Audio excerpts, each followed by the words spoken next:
Watch programs on your schedule with the KPBS Plus streaming service. See new episodes of Nature and Nova, latest news from PBS NewsHour and KPBS Evening Edition, local shows like Ken Kramer's About San Diego. Learn more at kpbs.org/KPBS Plus.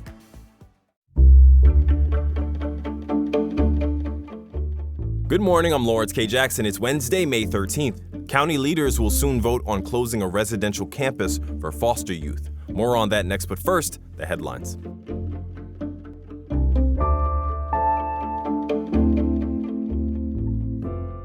Mpox cases are rising statewide and globally, including the more severe Clade 1 strain.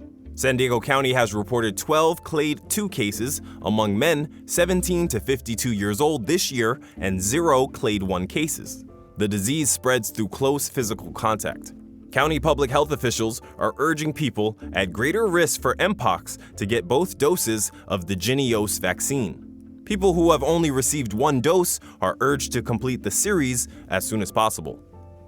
A UC San Diego program that recruits early career researchers and places them into the biomedical field is being granted $5 million from the National Institutes of Health Common Fund. The program recruits faculty in cohorts and also offers training to those recruits. UCSD says it's paved the way for the university to hire 12 faculty members in life sciences disciplines since it started in 2022, and that those faculty members have brought in $16 million in new research grants. In more grant-related news, the San Diego Foundation yesterday approved $750,000 in grants from its Unity Fund. The 3 grants will be used to help more than 6,000 San Diegans gain access to housing, mental health support, and healthcare. The Unity Fund was created in response to federal funding cuts. The foundation says that more than $32 million has been awarded to nonprofits since the Unity Fund began in September. From KPBS, you're listening to San Diego News Now. Stay with me for more of the local news you need.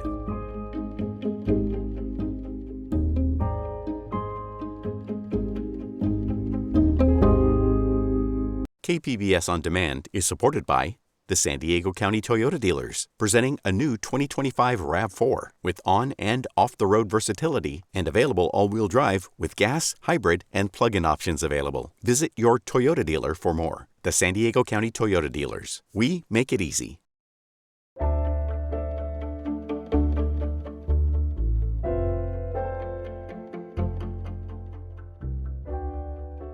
County leaders will soon vote whether to close San Pasqual Academy.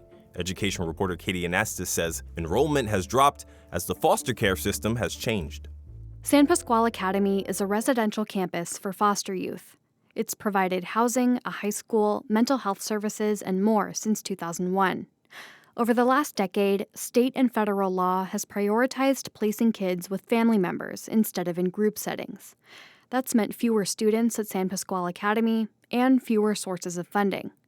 The county has been gathering public input on how best to use the campus. Next week, the Board of Supervisors will vote whether to start a, quote, planned phased wind down of the academy, end quote. The county's chief administrative officer says current seniors and juniors would be allowed to graduate high school from San Pasqual. Younger students would gradually transition to other schools and homes. The decision is on the agenda for the board's meeting on Tuesday. Katie Anastas, KPBS News.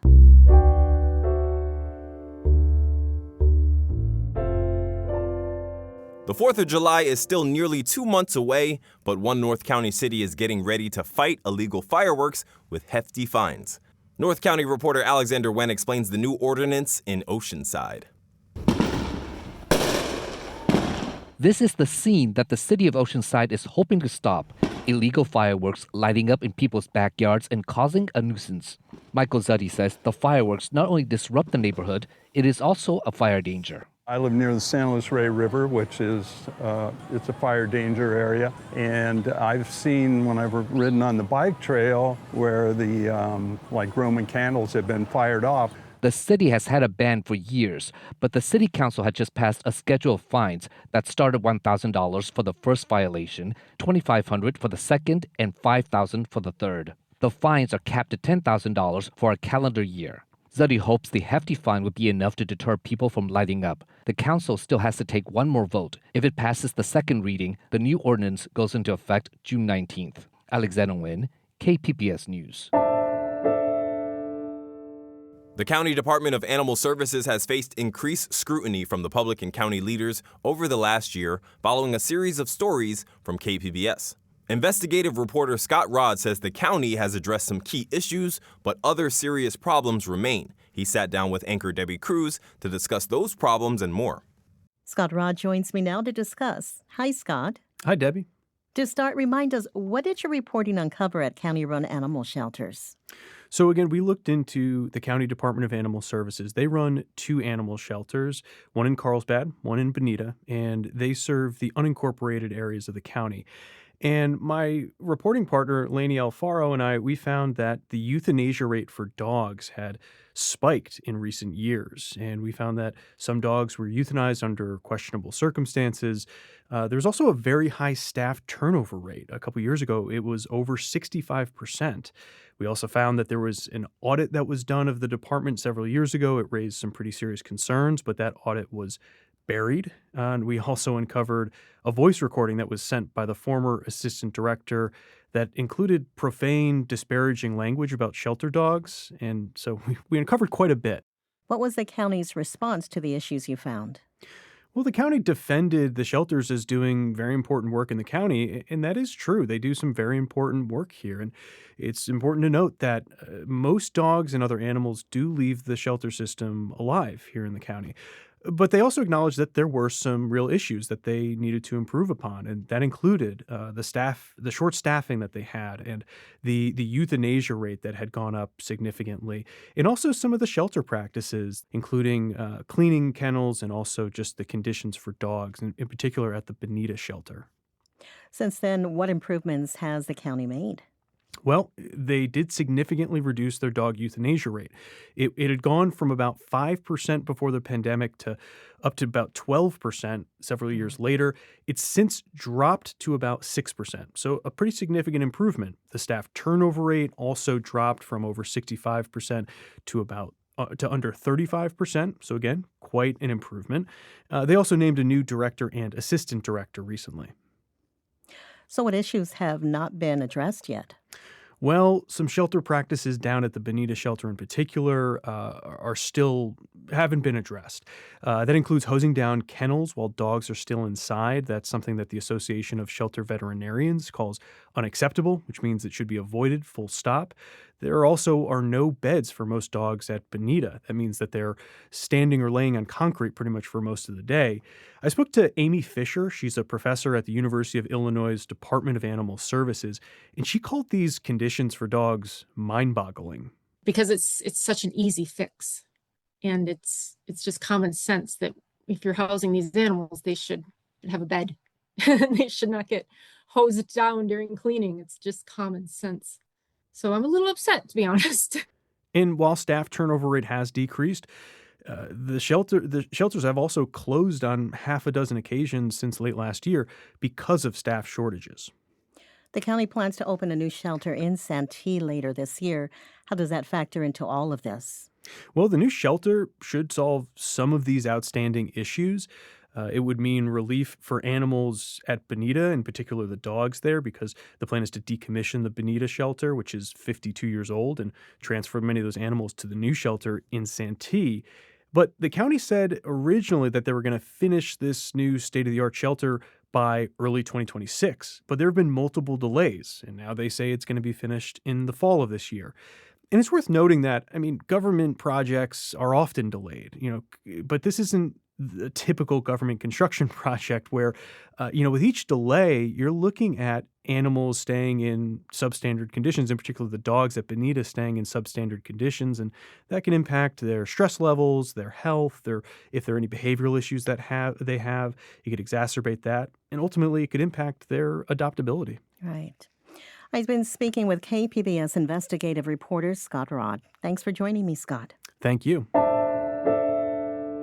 A Barrio Logan icon is open once again. Las Cuatro Milpas has a new location just months after the owners sold the space that had been their home since 1933. Video journalist Matthew Bowler stopped by to check it out. The rice, beans, tamal, and a taco from Las Cuatro Milpas warm the soul. For almost 6 months, the iconic Barrio Logan taco shop has been closed. Back open now, the line stretches down the block and around the corner. Natividad Estudillo, the great-grandson of the founders, says people love the food, but that's not the only reason they come. It's a little home for people can come and enjoy and forget all the troubles out there. It's grandmother's cooking, grandmother's food. Estudillo says you don't get lines this long without the love of a grateful community. Matthew Bowler, KPBS News.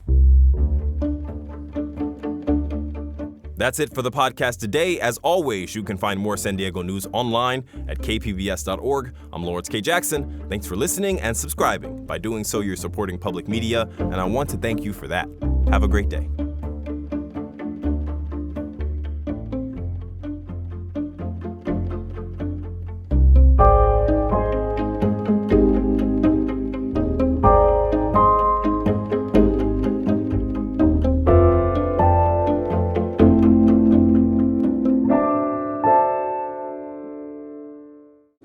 KPBS On Demand is supported by Bilhau Plumbing, Heating and Air Flood and Restoration Services. Family owned and operated for over 46 years, Bilhau has been serving San Diego homeowners with home services since 1980. Bilhau's full-service team offers heating and air solutions along with dedicated flood and restoration services and an expert plumbing team. Their trained professionals are available 24 hours a day, 7 days a week to respond to both routine needs and unexpected emergencies. Bilhau is committed to providing excellent communication, transparent pricing, and quality workmanship on every job. Appointments can be scheduled by phone, online, or through live chat at their website. Call 1-800-BILHOW or visit bilhau.com because we know how.